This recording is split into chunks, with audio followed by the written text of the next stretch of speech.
choses autour de la conformité réglementaire, puisque là, vous aurez effectivement avec la possibilité de faire des recherches de manière automatique ou du moins facilitée. Et tout ça, c'est l'objectif étant de vous dire que gérer votre patrimoine, bah, ça vous coûte moins cher que de le faire manuellement. On peut passer, parce que je pense qu'on est un petit peu en retard. On va dépasser d'une minute.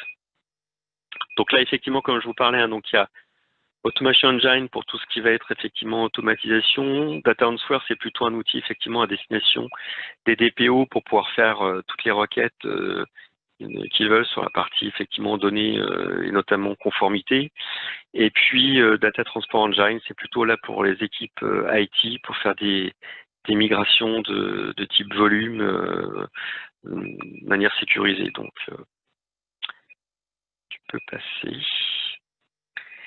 Et donc là, pour synthétiser, c'est vrai qu'effectivement, la mise en œuvre de toutes ces règles, c'est simplement effectivement la reprise de tout ce que vous aurez fait en amont, et ensuite bah, de voir qu'est-ce qui est suffisamment mûr pour être pérennisé et automatisé, et puis qu'est-ce que vous laissez typiquement parce que soit c'est trop complexe, soit vous n'êtes pas encore suffisamment mature sur le sujet pour pouvoir l'automatiser. Vous souhaitez le garder en manuel et puis derrière vous accompagner aussi par rapport à des expériences où Varonis ou OCD aura eu chez d'autres clients sur des choses qui fonctionnent bien.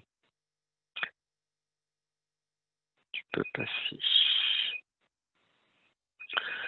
Donc là, l'idée, c'est aussi de vous dire que tout ce qu'on a dit avec Benjamin et Joachim, hein, c'est de bien penser que tout ça ne se fait pas en un seul jour, qu'il y a beaucoup d'itérations, beaucoup d'ajustements au fur et à mesure de vos enjeux, de vos rachats, quand vous rachetez une filiale, bah, effectivement, il faut voir comment vous pouvez la faire, rentrer dans ces nouvelles règles et d'avoir des pratiques saines qui sont de faire effectivement des audits de risque réguliers pour voir à chaque fois quelle est votre progression et aussi de vendre en interne comment Varonis vous a au fur et à mesure sécurisé, comment il vous aide derrière dans votre gestion du risque. Hein. Tout à l'heure, Joachim parlait de Red Team. Aujourd'hui, avoir une Red Team, qu'elle soit interne ou externe, ça fait partie des moyens majeurs pour réduire le coût d'une violation si jamais on n'a pas pu l'éviter, parce que vous allez gagner du temps en termes d'investigation, en termes de qualification des risques, de répondre effectivement au fait de pouvoir dire bah, quelle est la nature de la violation, jusqu'où elle a été, quelles ont été les données exposées. Rien que ça, en tant que tel, même si ça vous a pas prémuni de la violation en tant que tel, ça va vous diminuer le coût réel de cette violation. Voilà, c'est bon pour moi. Je suis désolé, on a un peu dépassé 4 minutes. Alors, juste un dernier slide sur l'accompagnement. On en a beaucoup parlé de toute façon sur durant toute la session avec la courbe de maturité. Vous avez compris que le duo Varonis-OCD peut vous accompagner sur justement cette protection des données non structurées. Quand même un petit mot sur la structure de cet accompagnement. Concrètement, on a mis en place depuis 1 an et demi ce qu'on appelle un processus de QBR. Donc, vous voyez ce que veut dire l'acronyme, un Quarterly Business Review. L'objectif, c'est de faire des réunions, des comités de pilotage, de cadrage, d'organisation de projet tous les trimestres avec nos clients et avec OCD.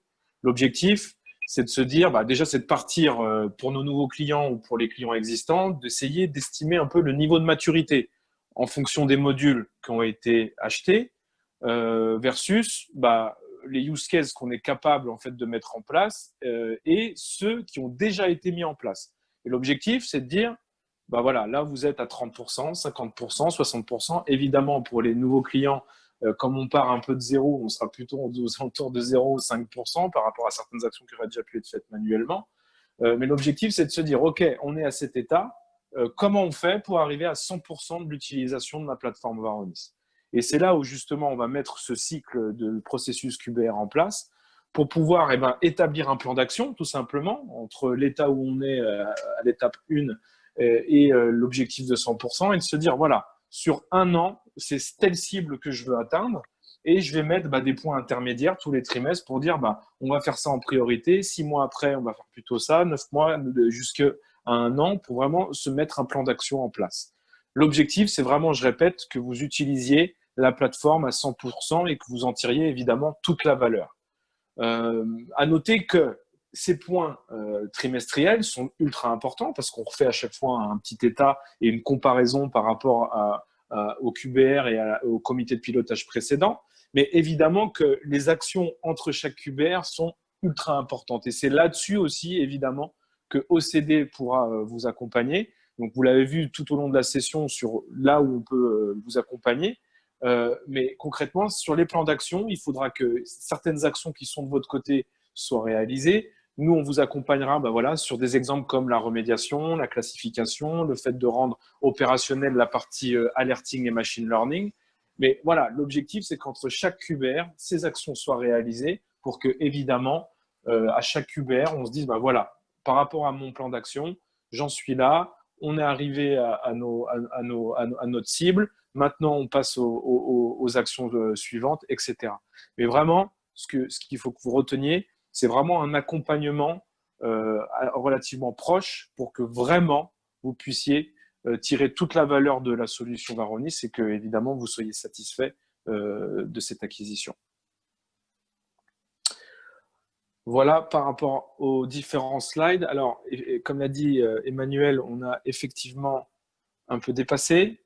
On avait commencé aussi un peu en retard. Est-ce que vous avez des questions? On avait oublié de vous dire, mais il y en a déjà eu une ou deux. Il y a un Q&A qui est présent dans le Zoom. Donc, il y avait des questions pour le replay et la fourniture des slides. Donc, Diane a déjà répondu. Est-ce que vous avez d'autres questions sur le contenu de la présentation?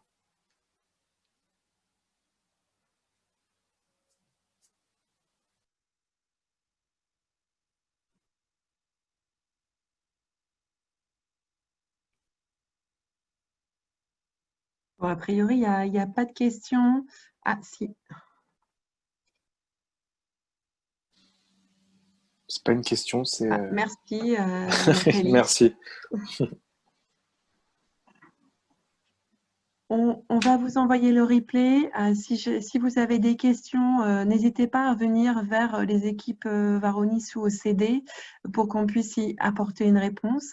Et on vous remercie tous de votre participation aujourd'hui et on vous souhaite une excellente après-midi et un bon appétit. Ah, il y a une... C'est Brian qui a remis un petit point. Ok. Merci à tous. Excellente journée. Yes. Merci à tout le monde. Au revoir. Bonne journée. Au revoir.